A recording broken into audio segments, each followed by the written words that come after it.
Do you know that some people do not realize that they have bad money habits until it's already costing them like months or years of progress? Do you know that there are some habits that you cultivate over time that is holding you back financially? Today, we're going to talk about how to overcome bad money habits or how to overcome bad financial habits as a woman. And at the end of this video, you would have more insights on how to make better decisions when it comes to money.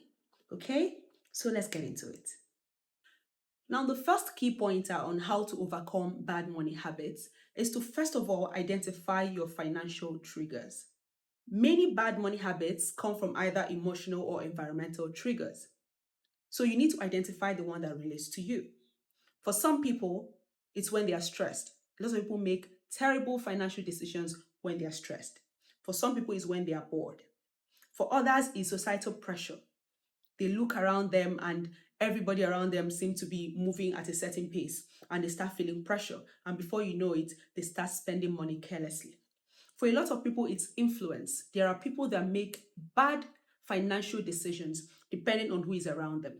Their circle determines how much money they are going to spend carelessly. You need to identify that. For some people, it's comparison. You're comparing yourself to other people. It's also part of societal pressure, but it's a different ball game altogether, right? You stay and you start comparing yourself to someone that you know or someone you see on social media, and before you know it, you have this self-induced pressure, and you start spending money carelessly. So at the end of the day, you have to first of all identify what are my financial triggers. At what point do I spend money carelessly? And you have to look at your trend. So it means that you have to reflect backwards, right? And identify what those triggers are. And before you spend any money, you need to ask yourself, is this a want or is this a need? Like, why exactly am I spending this money? Right? So identifying the trigger is your first step to overcoming bad financial habits. Personally, I realize that I spend more money carelessly when I'm excited, when I'm happy, right?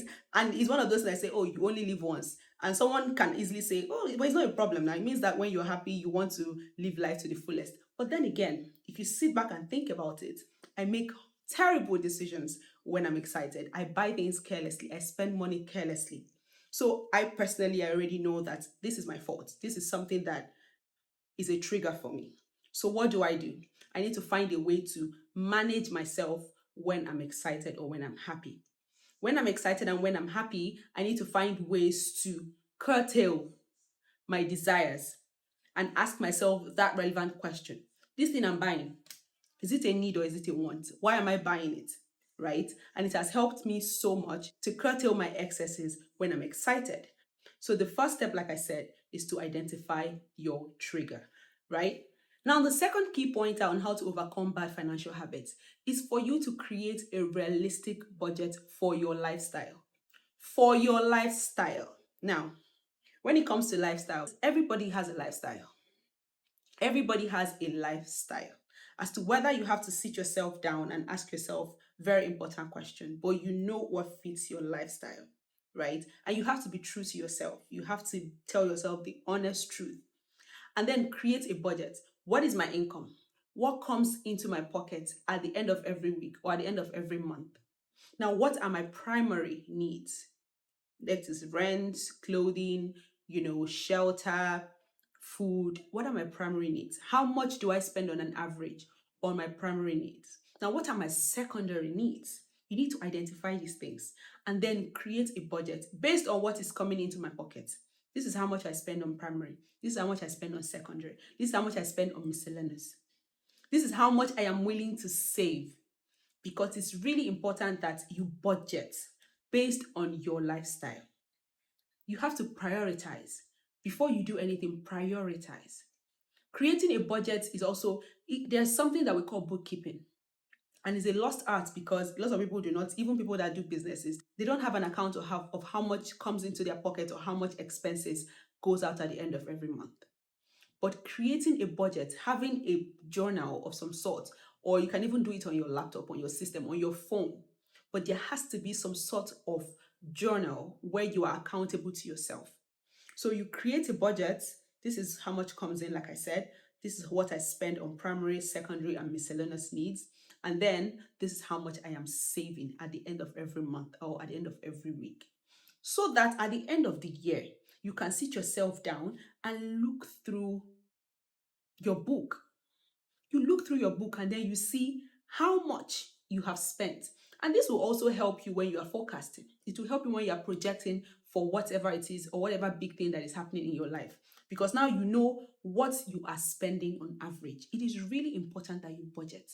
If you're one of those people that once money comes into your hand, you're looking for the next thing to buy, you don't know how to you don't know how to document how much money is coming into your pocket, you are going to have real life issues, terrible issues. You're going to have real life issues. And it's one of those things that we're talking about. You're going to keep making terrible financial decisions. You're going to develop bad money habits because money would not be your best friend. So, budget according to your lifestyle. It is another way to overcome bad money habits. All right? Very important. Now, the third key pointer to overcome bad money habits is to stop lifestyle inflation. Stop inflating your lifestyle. I already talked about being truthful to yourself to know what is my lifestyle? What do I spend money on? How much do I spend? How much comes in? How much expenses? How much do I save? What is your lifestyle? That is you being truthful to yourself. Inflating your lifestyle because of several reasons. It could be pressure from society, it could be influence, like I already mentioned, to be could be comparison, whatever it is that is making you feel that you need to show people that you are more than you are. You're going to keep making bad money decisions. It is not negotiable, it is sacrosanct. You don't need to upgrade, you don't need to keep upgrading. Any phone that comes out you want to upgrade. You are using iPhone 13 or iPhone 14 and it's working perfectly for you, but then iPhone 17 or 18 comes out and you want to upgrade. Why are you upgrading? Why are you inflating your lifestyle? And you know that this upgrade is going to cost you something, right? You know it's going to cost you something. You would use money that you could invest in something meaningful and you want to upgrade because you want to show people that you are doing well. That thing you are spending money on, is it a want or is it a need? Do you really need it or do you want people to know that you have it? Very important question that you have to keep asking yourself over and over again. There are sometimes you want to buy a wig as a woman, and there are wigs of 1 million naira, 700,000 naira. But there are also good wigs that they sell for 200, 300,000 naira, 400,000 naira, that you know that when you buy them, you are comfortable, like it's not really eating into your pocket.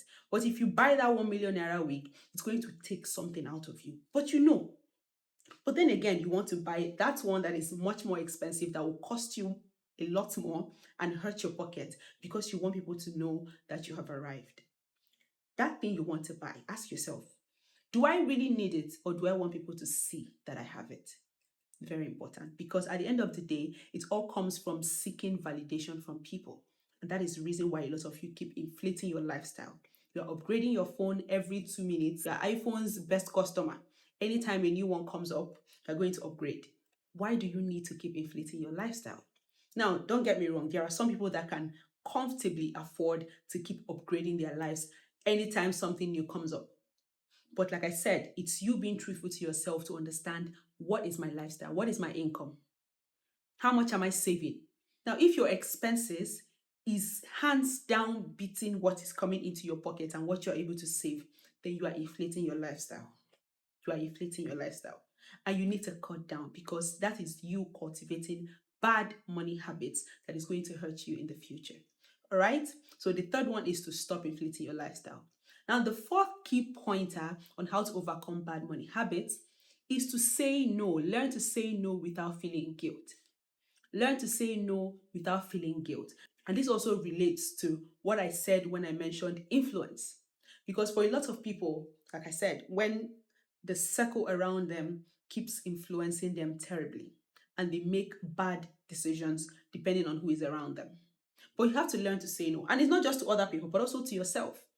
Because there is this urge that we always have, especially now that there is social media. You log in and you see people doing so well, you see people doing things that you ordinarily would want to do, and then you start feeling these kind of pressures and your chest starts to tighten, and then you want to show people that, oh, it's not just you, you're not lagging behind, I'm also, somewhere on this scale, right? The money you're supposed to use to invest in something that will be beneficial for you in the long run, you want to spend it now.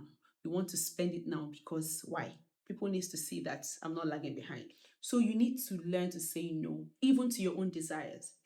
I said it before and I'm saying it again. Whatever it is that you want to buy, you need to ask yourself, is it a want or a need? This thing I want to buy, do I really need it or do I want people to see that I have it?